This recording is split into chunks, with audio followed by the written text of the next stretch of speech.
نے دو بڑے فراڈیوں کو بے نقاب کیا اور ان فراڈیوں نے مولانا طارق جمیل صاحب کا نام بھی خوب اچھی طرح استعمال کیا اور عوام کو بہت پاگل بنایا. نعیم بٹ صاحب کی اس جرت اور حق گوئی پر ان کا شکریہ ادا کرنا چاہیے. یہ پرچی میں نے ہی کسی کے ذمے لگائی تھی کہ مجھے لکھ کے دے تاکہ مجھے یاد آ جائے. بہت دنوں سے نعیم بٹ ہے نا لاہور میں جو تبلیغ کے ہیں, میسج ٹی وی میں اکثر ان کے بیانات بھی آتے ہیں, ان کا شکریہ ادا کرنا تھا. میں نے اگلے ہی دن کرنا تھا لیکن ڈیلے ہوتا جا رہا تھا وہ شکریہ.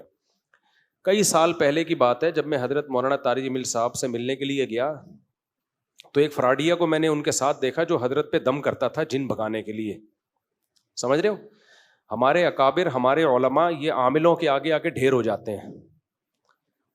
تبھی میں کہتا ہوں نا, میں اپنے بڑوں کو, حضرت مولانا طارق جمیل صاحب بھی ہمارے بڑوں میں سے ہیں, بزرگوں میں سے ہیں, ہم علم میں تقوی میں اپنے آپ کو ان کی خاک کے برابر نہیں سمجھتے, لیکن یہ عامل لوگ سب کو بے وقوف بناتے ہیں, چاہے شیخ الحدیث ہو, چاہے رائیونڈ کے مقیمین میں سے ہو, چاہے کسی بزرگ کے خلیفہ ہوں. یہ عاملوں کا منجن ہر جگہ بکتا ہے, سمجھتے ہو. تو ایک پھلترو کی طرح چپکا رہتا تھا مولانا طارق جمیل صاحب کے ساتھ. میں نے پوچھا یہ پھلترو کون ہے؟ انہوں نے کہا کہ یہ حضرت پہ دم کرتا ہے. حضرت کو وہم ہو گیا تھا مجھ پہ کسی نے کچھ کیا ہے, اور یہ ہمارے اکثر علماء کو وہم ہوتا ہے, اور ان کے پاس ایک ہی دلیل ہوتی ہے کہ جب نبی پہ جادو ہوا تھا تو ہم پہ کیوں نہیں ہو سکتا. امکان کی دنیا تو بہت وسیع ہے.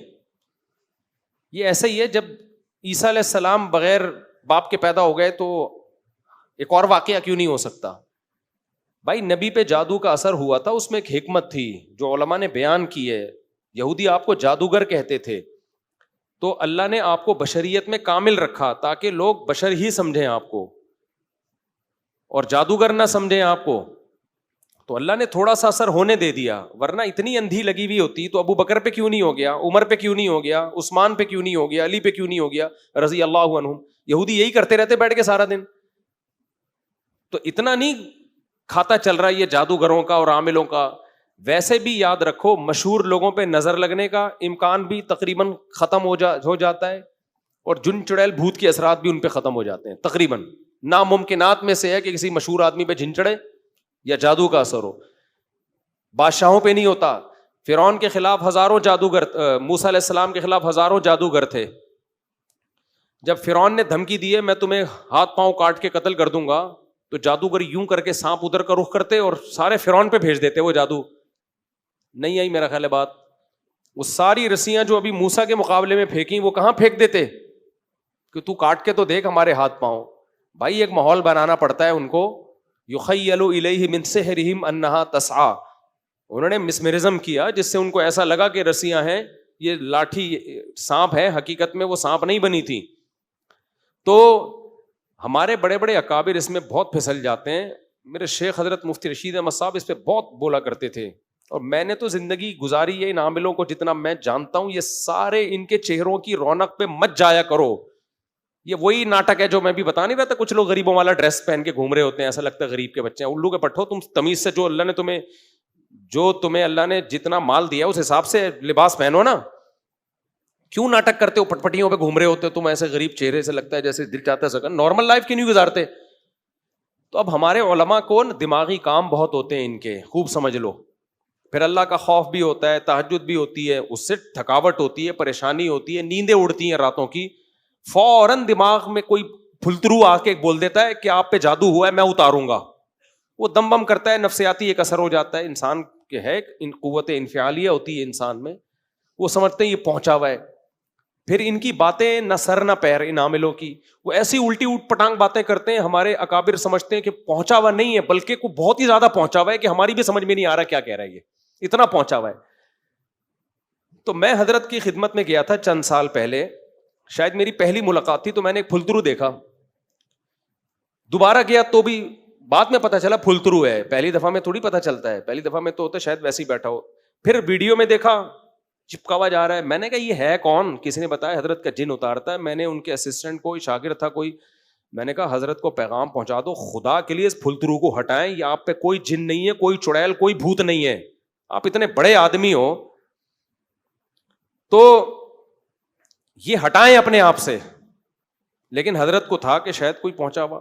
اس پھلترو نے اتنا کیش کرایا ہے مولانا طارق جمیل صاحب کو. اب تو چونکہ بات لیک آؤٹ ہو گئی ہے نا, نعیم بٹ صاحب نے کر دی ہے لیک آؤٹ, تو پھلترو کو چاہیے اب الجھے نعیم بٹ صاحب سے. انہوں نے لیک کر دیا, اللہ کا بڑا فضل ہے, بہادری والا کام خاندانی کر دیا. میں نام نہیں لینا چاہتا تھا کہ اسپیسیفک لوگوں کا نام لے کے ان کی بات کرنا بلا وجہ کی دشمنی ہے. کوئی ایک پھلترو ہو تو آدمی نام بھی لینا. یہ سب پھلترو ہی ہوتے ہیں, بڑے مشہور لوگوں کے ساتھ چپکتے ہیں. یہ ان کے چپل یہ اتاریں گے, بوٹ یہ پالش کریں گے, مالشیں کریں گے, اور حضرت جی حضرتوں کو پتہ ہی نہیں. ہمارے ساتھ بہت فراڈ ہوئے ہیں ایسے. عاملوں کو تو میں لفٹ ہی نہیں کراتا نا, دوسرے قسم کے فراڈ ہوئے ہیں پیسوں کے معاملات میں. ہمارے نام کو کیش کرا کے چندہ لینا شروع کر دیا, اس طرح کے ہمارے ساتھ ہوتے ہیں. تو میں نے حضرت کو پیغام بھجوایا تھا, حضرت اس کو ہٹاؤ, یہ بہت کیش کرائے گا آپ کو. تو کسی نے کہا کیا دلیل ہے آپ کے پاس فراڈی ہے؟ بھائی یہی دلیل ہے کہ جن چڑیل بھوت بگانے کا کام کرتا ہے, اس سے زیادہ مزید کسی دلیل کی ضرورت نہیں ہے, یہی دلیل کافی ہے. لیکن نہیں ہٹایا حضرت نے. وہ آرمی کے جنرل بول رہا ہے کہ جب مولانا طارق جمیل صاحب کا جن ایک آدمی بھگا رہا ہے, وہ تو پہنچی بھی فوجی جرنیل بٹھا کے نا اپنی چڑیلیں اور بھوتیں بھگوا رہے ہیں اس سے, ان 2 ٹکوں کے لوگوں سے جن کے پاس گٹکا خریدنے کے پیسے نہیں ہوتے تھے. تو یہی دوسرا فراڈی ہے, وہ بھی مشہور ہے. ابھی کیا نام لوں میں اس کا؟ نعیم بٹ صاحب نے نام لیا, انہی کا کلپ دیکھیں. تو میرے کلپ کے ساتھ میں ایڈمن سے کہوں گا نعیم بٹ صاحب کا کلپ چلا دیں. وہ بھی منجن بیچ رہا ہے. بھائی 5 روپے اس کی جیب میں نہیں ہوتے تھے, اس کو کوئی جانتا نہیں تھا. ہمارے علماء نے اس کو باپ بنا دیا اتنا بڑا. اس کے بعد وہ جو پھیلے ہیں ان کی تو کیا, ان کی کوئی ریسرچ نہیں ہے بھائی. یہ جو کاپی پیسٹ گوگل سے کر کے رسالے چھاپے جا رہے ہیں. آپ کو یہ بیماری ہے 356.5 دفعہ یہ کلمہ پڑھو یہ ٹھیک ہو جائے گی. ابے تجھے کیا خواب آیا ہے, تجھے الہام ہوا ہے کیا؟ اتنے وظیفے مارکیٹ میں ٹھک ٹھک ٹھک کر کے وظیفے آ رہے ہیں. یا تو الہام ہوا ہوگا, یا خواب آیا ہوگا, یا کوئی تجربہ ہوگا. تو تجربوں سے کتنے وظیفوں کا تجربہ ہو گیا ہوگا. ایک بات ہے نا, میرے پیٹ میں درد ہے یہ والا وظیفہ, میرے جو ہے وہ پیٹ میں مسئلہ ہے تو آپ یہ والا وظیفہ, فلانا والا وظیفہ. آپ کا کہاں سے اتنے تجربے آ گئے؟ کوئی الہام ہوا ہے کیا؟ ہو تم ہماری طرح کے انسان ہو, اتنے کیسے پہنچ گئے؟ کہتے ہیں حضرت جی پہنچے ہوئے بہت ہیں. کیوں پہنچ گئے؟ ہم بھی تو اسی سوسائٹی میں ہیں. ٹھیک ہے ہم بہت نیک نہیں ہیں, ہم نہیں کہتے ہم بہت نیک ہیں, لیکن اتنے برے بھی نہیں ہیں یار. ہم نہیں پہنچے. اور یہ 2 دن میں پتہ نہیں ایک سی پروازوں پہ پروازیں طے کر کے کیا کھا رہے ہو تم, کچھ اور کھاتے ہو تم, روزانہ زمزم پیتے ہو. کیا خیال ہے وہی پانی پیتے ہو نا نلکوں کا جو ہم پیتے ہیں. تھوڑی بہت کوتاہیاں ہم میں بھی ہیں, تم میں بھی ہوں گی, ہم سے بھی غلطیاں ہوتی ہیں, ہم اللہ سے توبہ استغفار کرتے ہیں, تم سے بھی ہوتی ہوگی, یا تم کوئی دودھ کے دھلے ہوئے ہو. تبھی میں بول رہا ہوں نارمل لائف گزارا کرو. بزرگ بھی نارملی اچھے لگتے ہیں. بہت زیادہ پہنچا ہوا بزرگ ہے سمجھو نہیں پہنچا ہوا. بزرگ وہی اچھا ہوتا ہے جو نارمل. اور ہمارے جتنے اکابر ہیں وہ سب نارمل لائف گزارتے تھے, کبھی انہوں نے بڑے بڑے دعوے نہیں کیے. مولانا اشرف علی تھانوی رحمۃ اللہ علیہ کی سیرت اٹھا کے دیکھو, ایسی خاندانی ان کی تحریریں ہیں. حالانکہ واقعی وہ پہنچے ہوئے تھے, واقعی وہ لوگ واقعی پہنچے ہوئے تھے, لیکن ان کے ایٹیٹیوڈ سے, ان کے لائف اسٹائل سے کبھی یہ نہیں شو کریں گے کہ ہم کوئی بہت ہی پہنچے ہوئے ہیں. تو یہ کل کے بچے ہیں ہمارے سامنے, ان کو کھانے کے پیسے ان لوگوں کے پاس نہیں ہوتے تھے. جن چڑیل بھوت اور حضرت جی تصوف کے بھی منازل تم نے طے کر لیے, تم ساری چیزیں, تم وہ گردے میں پتھری نکالنے کا طریقہ ان کو پتا ہے. ان سے پوچھو بچی کی شادی نہیں ہو رہی, شادی کرانے کا طریقہ ان کو پتا ہے. ان سے کہو مجھے کینسر ہے, کینسر کا علاج یہ کم وقت بتائے گا آپ کو. ان سے کہو میرے سر پہ بال نہیں اگرے, بال اگانے کا طریقہ اس کے پاس ہے. ان سے بولو جی میرا دایاں گردہ خراب ہے, بایاں ٹھیک ہے, دائیں گردے کی الگ میڈیسن ہے ان کے پاس. ان سے بولو کہ میری ناف میں درد رہتا ہے, ناف ٹھیک کرنے کا ان کے پاس نسخہ ہے. ان سے بولو کہ میں 2 کر کے پچھتا رہا ہوں, دونوں بیویوں کو ٹھیک کرنے کا نسخہ ان کے پاس ہے. ان سے بولو کہ بھائی ابھی کیا بولوں میں, ایک چیز بولنے والا تھا اکیلے میں بولوں گا, کچھ چیزیں ممبر پہ بولی نہیں جاتی ہیں. ان سے بولو کہ بھائی مجھے ہر وقت نزلہ زکام کھانسی رہتا ہے, وہ یہ ٹھیک کر دیں گے, ان کے پتہ ہے, اس کا علاج ان کے پاس ہے. ان کو بولو میری ناک کی ہڈی ٹیڑھی, ہڈی سیدھی کرنے کا ان کے پاس نسخہ ہے. ان کو بولو کہ بھائی میری ابا کے اخلاق ٹھیک نہیں ہے, ابا کو ٹھیک کرنے کا نسخہ ان کے پاس ہے. ان کو بولو میرا بچہ ٹھیک نہیں ہے, بگڑ گیا ہے, اولاد ٹھیک کرنے کا نسخہ بولو ان کے پاس ہے. الیکشن میں جیتنے کا نسخہ ان کے پاس ہے, ہارنے کا, دوسرے کو ہرانے کا نسخہ ان کے پاس ہے. رات کو نیند نہیں آتی, نیند لانے کا نسخہ ان کے پاس ہے. ڈرانے خواب آتے ہیں, اچھے خواب لانے کا. ابے بھائی دنیا میں تو خدا ہے بھائی, تو پھر جس کو سب کچھ پتا ہے نا, ہر چیز کا حل اس کے پاس ہے. اس کا مطلب جھوٹ بول رہا ہے, کسی چیز کا حل بھی نہیں ہے اس کے پاس. جن چڑیل بھوت بھگانے کا نسخہ ان کے پاس ہے, بے اولادوں کو اولاد دینے کا نسخہ. بھائی ان کی خانقاہوں میں جو لوگ جا رہے ہیں بے اولاد, ہمیں اولاد نہیں ہو رہی, یہ تمہیں نسخہ دے گا اولاد ہو جائے گی.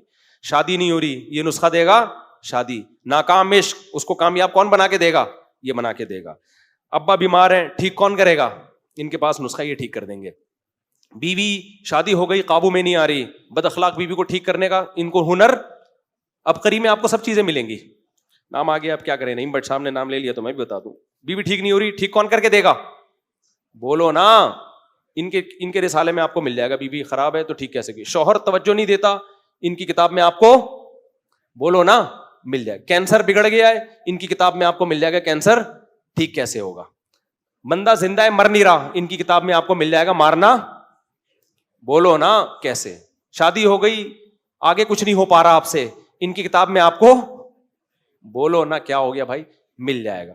قبض رہتا ہے, ان کی کتاب میں آپ کو مل جائے گا قبض کا علاج. ایچ پائلوریا, ان کی کتاب میں آپ کو بیکٹیریا مارنے کا طریقہ مل جائے گا. پیشاب بار بار آتا ہے, ان کی کتاب میں آپ کو پیشاب نارمل لانے کا طریقہ اب قریب میں آپ کو مل جائے گا. پیشاب رک گیا ہے, نارمل کھل کے آئے گا, ان کی کتاب میں آپ کو, بولو نا, مل جائے گا. شوہر نشہ کرتا ہے, چھڑوانے کا طریقہ ان کی کتاب میں آپ کو مل جائے گا. سمجھتے ہو, ساس قابو میں نہیں آ رہی, گھر آ کے بیٹھ گئی ہے, جا ہی نہیں رہی, ان کی کتاب میں آپ کو بھگانے کا طریقہ, بولتے کیوں نہیں, مل جائے گا. فلاں سے گناہ نہیں چھوٹ رہے, اولاد بگڑ گئی ہے, گناہ چھڑوانے کا طریقہ ان کی کتاب میں آپ کو, بولتے کیوں نہیں بھائی, مل جائے گا. یار آپ آکسفورڈ یونیورسٹی کو بھی آپ نے مات کر دیا یار. او بھائی منجن ہے یار. کل کی بات بتاؤں آپ کو, مزہ آئے گا آپ کو یہ واقعہ سن کے. یہ پکڑ دراز تو میں فارم میں آیا ہوں. نعیم بٹ صاحب تمہیں سلام ہے. کوئی ایک انسان تو ہوا جس نے نام لے کے ایکسپوز کیا ہے. اتنے لوگوں کو دھوکہ دیا ہے یار ان دونوں نے, اتنے لوگوں کو پیسے برباد کر دیے. میرے پاس واقعات کی ایک طویل فہرست ہے. اب بھائی نہ یہ حکیم ہے نہ یہ روحانی ہے, کسی ریلائبل حکیم سے علاج کراؤ, باقاعدہ پڑھا ہوا ہو, وہ تجربہ ہو اس کا. کسی ڈاکٹر, مر گئے کہ ڈاکٹر. میں کل کا واقعہ سناتا ہوں آپ کو, مزہ آئے گا انشاءاللہ. کل ایک خاتون, میں فون نہیں اٹھاتا, ہمارے ایک دوست نے کہا بہت ضرورت مند خاتون ہے, مفتی صاحب کائنڈلی ان کا فون اٹھا لیں. اور میرا خیال ہے بتانے میں کوئی حرج نہیں ہے. وہ خاتون کہہ رہی تھی آپ بتا دیں, بیان میں سنتی ہوں شوق سے, کوئی حرج نہیں ہے. فون کیا, میرے بیٹی کے لیے ایک فلاں ملک سے رشتہ آیا ہے. میری بیٹی کے لیے, بولو, کل کی بات ہے, فلاں ملک سے رشتہ آیا. کہہ رہی ہے میں نے استخارہ نکالا, پہلے خود نکالا, 10 دفعہ کیا, کبھی کالا آ رہا ہے, کبھی نیلا آ رہا ہے, کبھی پیلا آ رہا ہے. کنفیوز کہ میں یہ رشتے میں, کیونکہ اکلوتی بیٹی ہے, میں جلد بازی نہیں کرنا چاہتی. کہہ رہی ہے پھر میں نے بہت سے مفتیوں سے, بزرگوں سے استخارہ نکلوایا. انہوں نے کہا کہ یہ لڑکا آپ کی بچی کے لیے سوٹیبل نہیں ہے, شادی کر لیں, چند مہینے میں طلاق ہو جائے گی. صحیح ہے. میں پہلے پوری بات ان کی سن رہا ہوں کہ آپ پہلے بولیں آپ کے دل میں کیا ہے. پھر ہم نے فلاں ادارے کے مفتی سے, بزرگ سے, عالم سے استخارہ نکلوایا, بزرگ سے. انہوں نے کہا کہ مناسب معلوم نہیں ہوتا. بہت سارے لوگوں سے نکلوایا ہے, تقریباً سبھی یہی کہہ رہے ہیں کہ یہ مناسب نہیں ہے, ہم بہت کنفیوز ہو گئے ہیں. میں نے کہا آپ اس لڑکے کے بارے میں کیا جانتی ہیں جس نے آپ کی بچی کے لیے پیغام بھیجا؟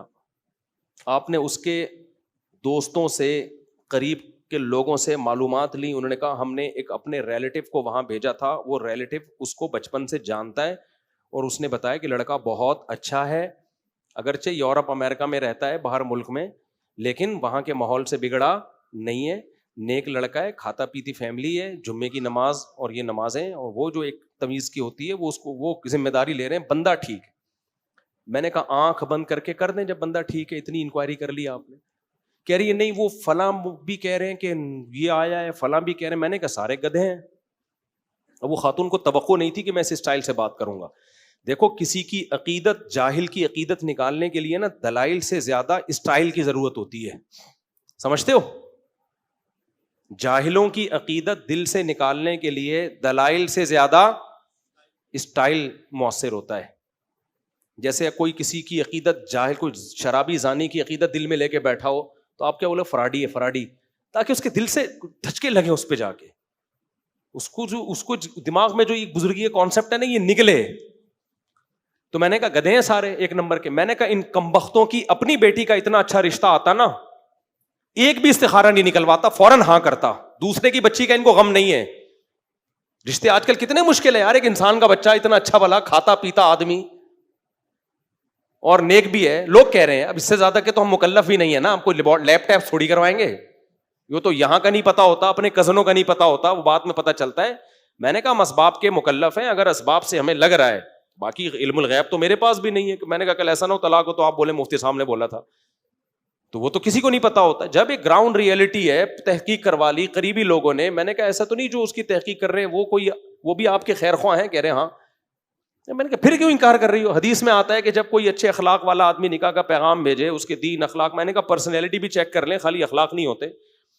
تو وہ آپ کی بچی سے میچ کر رہی ہے نہیں کر رہی پرسنالٹی, انہوں نے کہا سب سیٹ ہے, پھر اوکے کرو. نہیں میرے بھی کالا آیا تھا, اس کے بھی نیلا آیا, اس کا بھی پیلا آیا, اس کا بھی گلابی. میں نے کہا ان کو تم نہیں کہہ سکتے تھے کہ بیچاری مسئلہ پوچھ رہی. میں نے کہا جتنے لوگوں نے استخارہ نکال کے آپ کو پتا ہے سارے کیا ہیں, بار بار آپ بزرگ تھوڑی ہوتے ہیں. میں نے کہا گدھے ہیں یہ.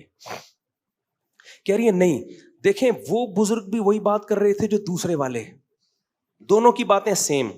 میں نے کہا دو گدھے جب بولتے ہیں سیم بولتے ہیں, کبھی ایسا نہیں ہوتا کہ وہ گدھا ڈھینچو ڈھینچو کر رہا ہے اور یہ میں کر رہا ہے. وہ خاتون بیچاری نا ایک دم کھلکھلا کے ہنس پڑی نا بیچاری, غیر اختیاری نہیں ہوتا, کیونکہ اس کے دل میں ان کی بزرگی کا ایک سافٹ ویئر انسٹال ہوئے ہوئے ہیں نا. بزرگ نہیں تھے, نہ مولوی تھے, نہ مفتی تھے. مفتی کا لفظ تو کہیں بھی تھوپ دو, عاملوں نے جن چڑیل بھوت بھگانے والوں نے اپنے نام کے ساتھ مفتی لگایا ہوا ہوتا ہے. کون چیک کر رہا ہے کہ مفتی ہے بھی کہ نہیں ہے؟ تو میں نے کہا یہ سب گدھے ہیں, کیونکہ گدھا جس علاقے کا بھی ہو اس نے ڈھینچو ڈھینچو ہی کرنا ہے. سب کی بات کیا ہوتی ہے, سیم.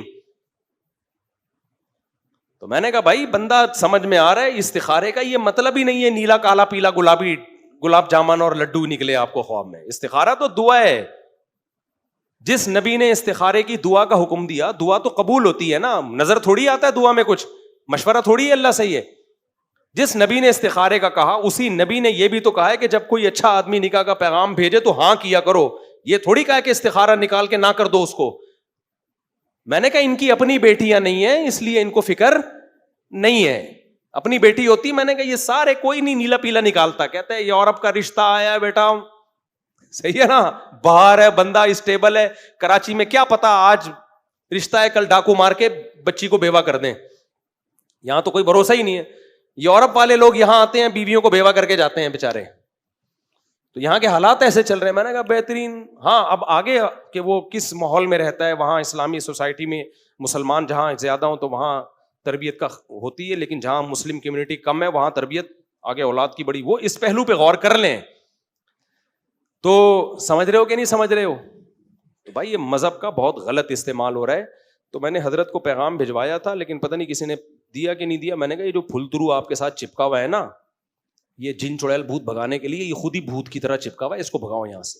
پتہ نہیں حضرت کو کسی نے پیغام دیا یا نہیں دیا, رہ گیا. یہ مٹکے وٹکے توڑنا, سوئیاں نکلنا, یہ سب دماغ کا کھیل ہوتا ہے. سمجھ رہے ہو؟ یہ سب دماغ کو کیپچر کرتے ہیں. یخیل الیہ من سحرہم انہا تسعی. قرآن کہتا ہے جادوگروں نے جو لاٹھیاں ڈالیں تو مسمرزم کیا, سامنے والے کے دماغوں کو کیپچر کیا, جس سے یہ لگا کہ یہ لاٹھیاں سانپ ہیں. حقیقت میں وہ سانپ نہیں تھیں. جب یہ عامل لوگ مٹکے توڑتے ہیں, اس میں سے سوئیاں نکالتے ہیں اور یہ انڈے گندے سڑے ہوئے نکلتے ہیں اور لگتا ہے جادو ٹوٹ گیا. کچھ بھی نہیں ٹوٹ رہا ہوتا. یا تو کوئی بندہ چھپا کے بٹھایا ہوا ہوتا ہے مٹکا پھینکنے کے لیے.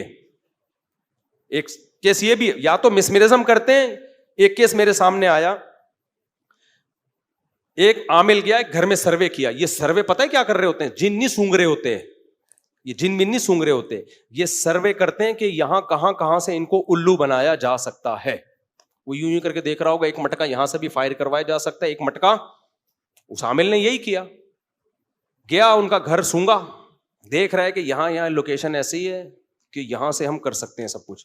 اور بولا کیا علاج ہوگا, اور اپنے 2-4 فراڈی بٹھا دیے دیوار کے چاروں طرف مٹکے لے کے, سڑے ہوئے نا, اس میں سوئیاں ہوئی ہیں جو ڈرامے بازی انہوں نے کرنی ہوتی.